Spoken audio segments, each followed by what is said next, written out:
Today is July 5th, 2026. It is 12:15 a.m. Today has been a really full day. I spent the first part of, I guess yesterday, technically, in my studio. So I stepped away from my computer, went into my studio to create. That is always a relaxing time for me. I thoroughly enjoy myself. I always do. And I've just been thinking, just thinking a lot. So I figured I'd check in because I don't remember the last time I checked in with y'all. So where to begin? Okay, so last week, maybe 2 weekends ago, I went to visit my great aunt because I feel like I'm the one in my family who is supposed to gather information, right? Because my family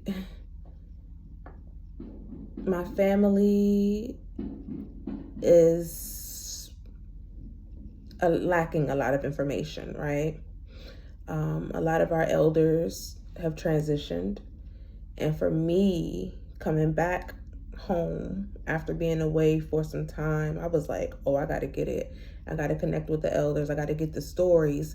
I have to get the photos because I have some names, right? But I got to get some photos because this is our history. I need to know.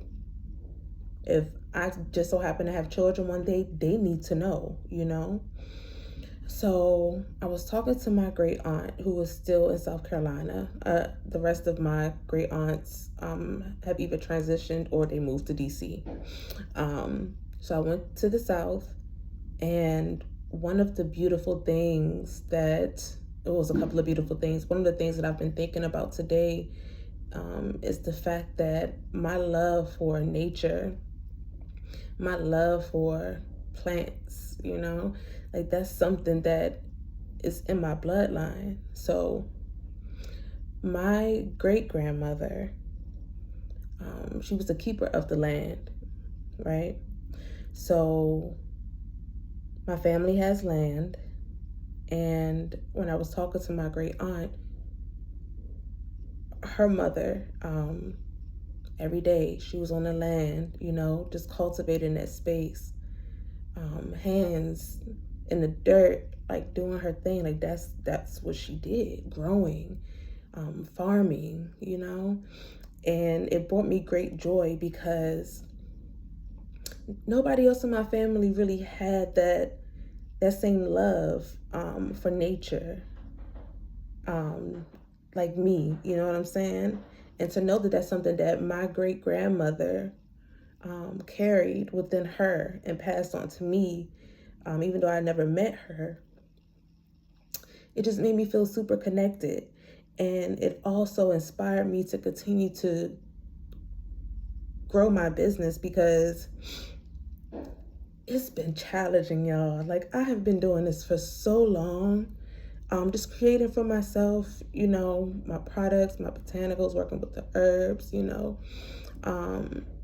mentoring with my Ia, like working in her apothecary. Like, it's been a journey, and it's something that I love to do. And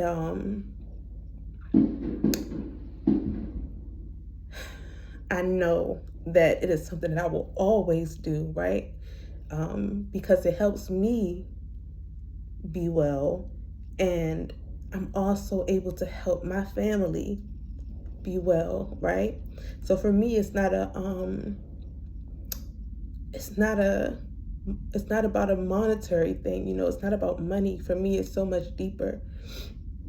And then I started thinking about my time in Costa Rica, and I was doing my other work, right? Because I don't just create products, okay?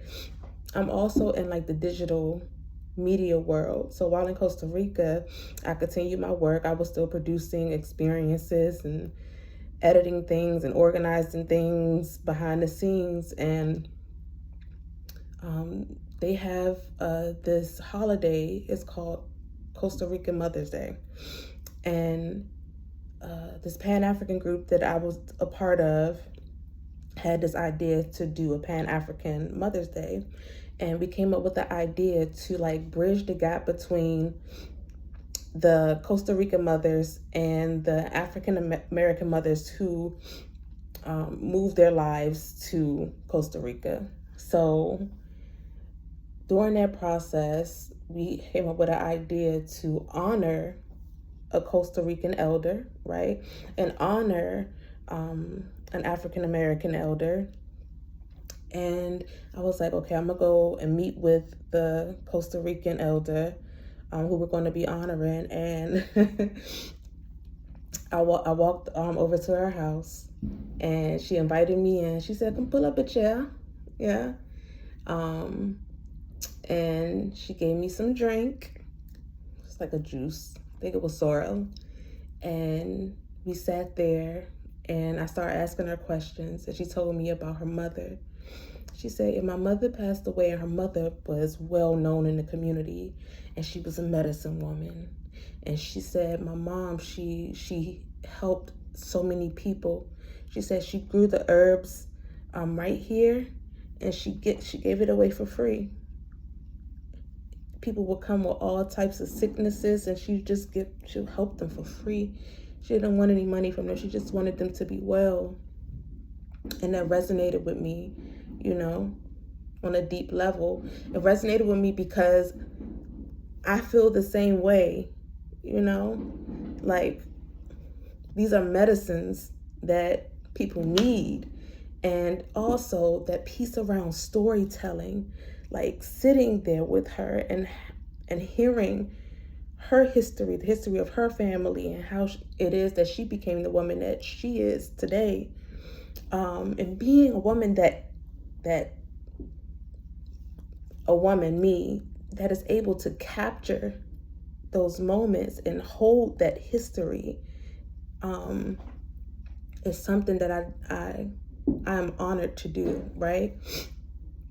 So I say all of that to say I'm sitting up here working on this website of mine because I realized that I put a lot of energy into building other people's stuff, and I love that. I love it. I'm a server.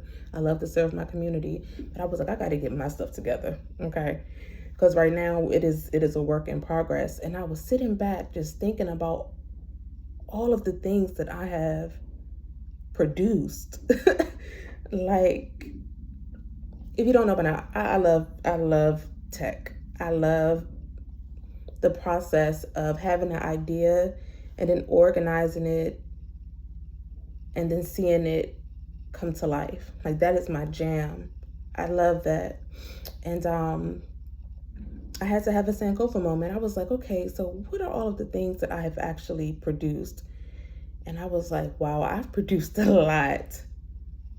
Like a lot, like, and at a very young age too, right? A lot of these things that I forgot, but I had to go back in my archives, and I'm like, whoa, like, I've been doing this.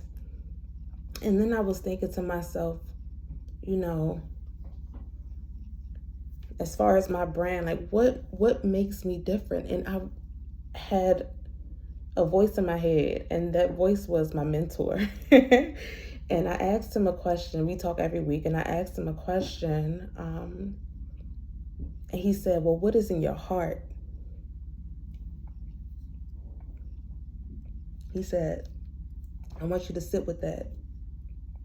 What is in your heart to do, to produce, to serve? And I thought about it, and I sat with it, and I realized that that's what sets me apart. What's in my heart? My willingness to serve, my willingness to give, my willingness to heal myself first, right? Be a living example of the medicine, physically, spiritually, mentally, emotionally. My desire to capture the stories of my family, of my community, This is not just, take this soap. This is not just, buy this body butter. This is not just, purchase this hair oil. Like, yeah, these are ways in which I connect with myself, right? And that I hope others see as a tool to connect with themselves, right? But it's so much more than that. It's so much more than that. I am literally cultivating community internally and externally.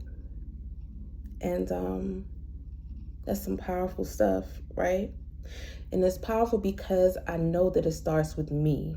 It starts with me. It starts with myself, and it starts with my family, right? And as I continue to do this work that I'm doing, it just pours out into the external community, right? So that's what I've been sitting with here. That's what I've been thinking about here. I'm not sure if that makes sense to anyone else, but that's what's on my spirit right now.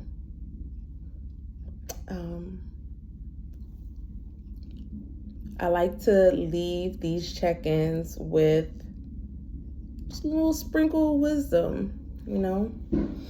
If you do resonate with what it is that I shared just now, I want to encourage you to create the space to really reflect upon how far you've come and where you have been and what it is that you have accomplished and how it's all aligning now, right? Again, it's a journey. It takes time. But just trust that you are where you're supposed to be and that where you're headed is to the fulfillment of your destiny. And I feel that. I feel like I'm talking to me because I am, right? I'm talking to you, but I'm talking to me. And it's scary. It can be scary, right? But you know how we do it. You know, we grow through the fear. We use the fear as inspiration to get it done. You know, that's what we do over here. So I encourage you to do the same. All right, that's my little check-in. I'm about to do some more work and then get myself ready to go to bed. All right, I love you until next time. Peace. Shange out.